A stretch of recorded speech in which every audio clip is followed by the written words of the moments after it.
The thing about the Democrats is that they went to so many fucking traumatic lengths to make sure that the Green Party was not on any ballot anywhere, and they viciously smeared them and played every cheap and dirty trick in the book to undermine democracy and make sure that there was no challenge to their unlikable, lousy, stale candidates and neoliberalism.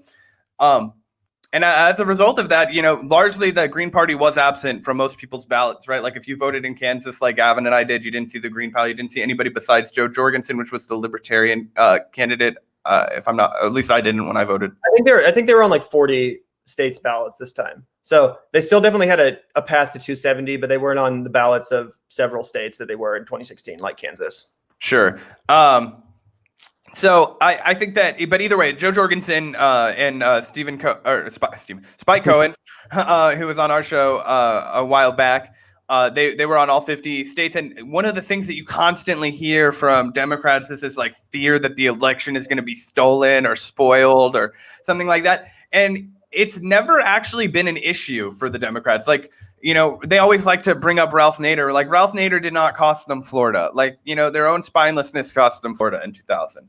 Like, you know what I mean? Their inability to fight and take a stand and not get screwed over and, bend to the will of the people.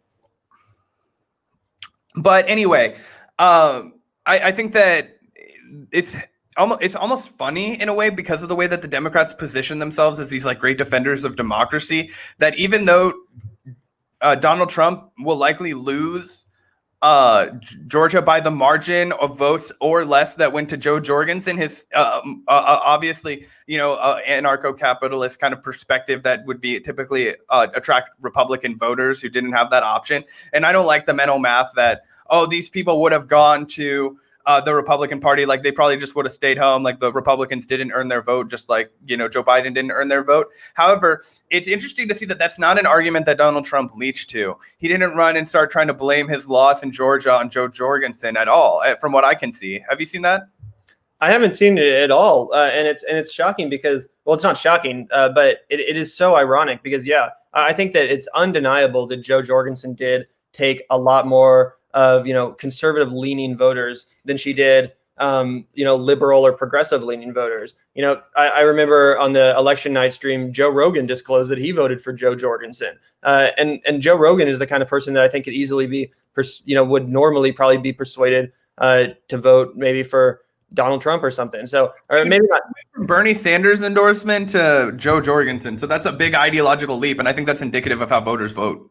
Yeah, and I think the Libertarians kind of consistently are able to tap into what a lot of Republicans kind of wish that the Republican Party actually was, which is more, a small government party that's about personal freedom. I think that's what a lot of Republicans, they like their guns. They don't want to be told what they can and can't put in their bodies or what they can and can't do. It's those principles that, obviously the whole don't tread on me thing, that's why people end up voting Libertarian. And I think that a lot of them, they kind of wish the Republicans were actually that. But of course, the Republicans are so, they're so corporate too, and they're owned by their donors, and they don't even support things like legal cannabis, which of course the Libertarians do. And I think it's also interesting because the Libertarians consistently prove again what we're talking about, which is that a lot of these more right-leaning voters, they actually do get excited by concepts like legalizing drugs, bringing home the troops, stuff like this, which we think of as kind of lefty issues.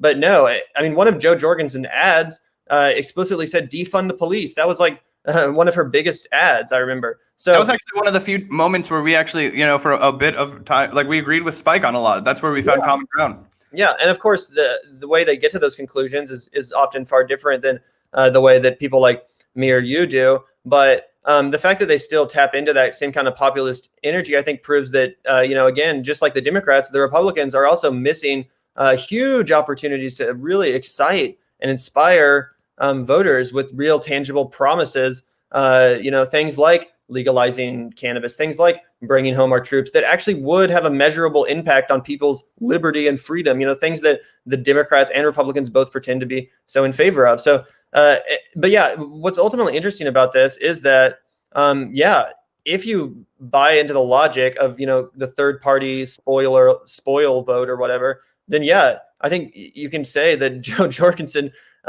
assuming, I mean, the count right now is like 10,000 votes and she got 61. So yeah. But I mean, like, it's just funny that I think she took up some, so much like energy. I think a lot of people genuinely would have probably voted for Donald Trump if he had just channeled a little bit more of that kind of libertarian energy and wasn't so awful. I just think the fact that Donald Trump was so awful makes it so that some Republicans, that might have voted for him previously, they just don't want to end up doing it. I mean, for the same reason I voted for Howie Hawkins. If Joe Biden had just been like 10 or 20% less terrible, in my opinion, and offered me something like, legalize cannabis, or offered, we're going to get out of Iraq and Afghanistan, then absolutely I would have voted for him. But he didn't, so I voted green. Similarly, I think a lot of Republican-minded people, they would have happily voted for Joe Biden or whoever's on the ticket. But since he's not actually offering, Donald Trump, sorry. But since he's not actually offering them like, solid policies that they want to see enacted, they end up voting for Jo Jorgensen because she tells them what they want to hear, and she's offering them things that they actually think sound exciting and cool. So, I mean, maybe that's just a shallow reading of the situation, but I do think that some of that definitely came into play, especially in states like Georgia where it was so close. 100%. Yeah, I think that's true.